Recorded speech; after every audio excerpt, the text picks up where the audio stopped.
সুজি দিয়ে যে এত মজার আর এত সুন্দর ইউনিক একটা পিঠা বানানো যায়, আপনারা না বানালে বুঝতেই পারবেন না। এই পিঠা খাবো কি দেখেই আমি এর প্রেমে পড়ে যাচ্ছি। এটা তো আমার ভাঙতে বা খেতে ইচ্ছেই করছে না, এত সুন্দর লাগতেছিল পিঠাটা। এটা যে কেউ খেলে বা দেখলে একদম এই পিঠার পাগল হয়ে যাবে। পুরে ভরা এমন মজার পিঠা আগে কেউ খেয়েছেন কিনা জানি না, তবে আজকে আমি বানিয়ে দেখাবো কীভাবে খুব সহজে এই পিঠাটা বানাতে হয়। প্রথমে এখানে আমি একটা প্যানে হাফ কাপ করে 1 কাপ পানি দিয়ে দিব। আর পানিটা যখন ভালোভাবে ফুটে আসবে আমি এর মধ্যে পরিমাণ মতো লবণ দিয়ে দিব।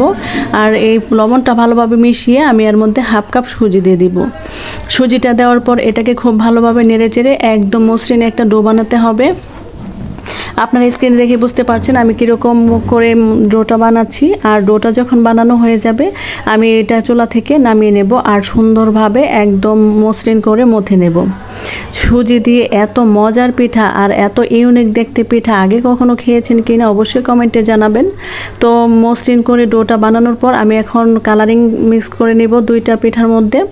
তারপরে ভিতরে আমি নারকেলের পুর দিয়ে দিব। আর পুরটা আমি গুড়, নারকেল আর সামান্য একটু লবণ দিয়ে করেছি, আপনারা চাইলে চিনি দিয়েও করতে পারেন।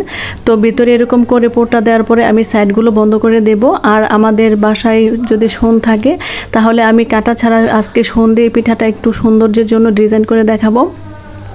এটা অনেক সুন্দর একটা পিঠা আর দেখতে যেমন সুন্দর, খেতে মাশাআল্লাহ অসম্ভব মজা। আপনারা অবশ্যই বাসায় একবার হলো এই পিঠাটা বানিয়ে খাবেন।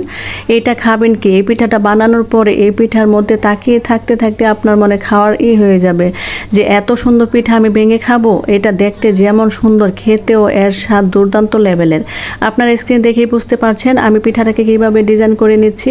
তো সবগুলো পিঠা আমি একই রকম করে নিব। আমি 2টা পিঠাতে কালারিং করেছি, একটা অরেঞ্জ ফুড কালার ইউজ করেছি আর একটা গ্রিন ফুড কালার ইউজ করেছি। তো সবগুলো পিঠা আমি সেই সেম প্রসেসে বানিয়ে নিব। আপনারা দেখেই বুঝতে পারছেন আমি কিভাবে বানিয়েছি পিঠাটা বানানো অনেক বেশি সহজ। তো পিঠাটা আমার বানানো হয়ে গেছে। এখন চুলাতে প্যান বসিয়ে তাতে পর্যাপ্ত পরিমাণ তেল গরম করে নেব। তারপর পিঠাগুলো দিয়ে খুব সুন্দরভাবে 3 থেকে 4 মিনিট ভাজলে পিঠাটা একদম রেডি হয়ে যায়। অনেক সহজে পিঠাটা বানানো যায়, কোনো ঝামেলা ছাড়াই। এরকম পিঠা যদি বানানো হয় তাহলে তো বাচ্চা থেকে বড় সবাই অনেক বেশি খুশি হয়ে যাবে। এছাড়া বাসায় যদি কোনো গেস্ট আসে তারাও এই পিঠা দেখলে এই পিঠার জাস্ট প্রেমে পড়ে যাবে আর এই পিঠা খেয়ে আপনার প্রশংসা করতে বাধ্য। এটা এতটাই মজার আর ডেলিশিয়াস একটা পিঠা, দেখতে যেমন সুন্দর নজর কাড়া, খেতেও এর স্বাদ দুর্দান্ত লেভেলের। আপনারা অবশ্যই বাসায় একবার হলেও এই পিঠাটা ট্রাই করে দেখবেন, বাচ্চারা ভীষণ পছন্দ করবে, আপনারও অনেক বেশি ভালো লাগবে। পিঠাটা দেখতে যেমন সুন্দর লাগতেছে, খেতে কি বলবো এত টেস্ট ছিল, মানে আমি আর মুখ দিয়ে এখনই পানি আসতেছি, এত মজার একটা পিঠা। রেসিপিটি যদি ভালো লেগে থাকে তাহলে অবশ্যই শেয়ার করে দিবেন আর পেজটি ফলো দিয়ে যাবেন। আল্লাহ হাফেজ।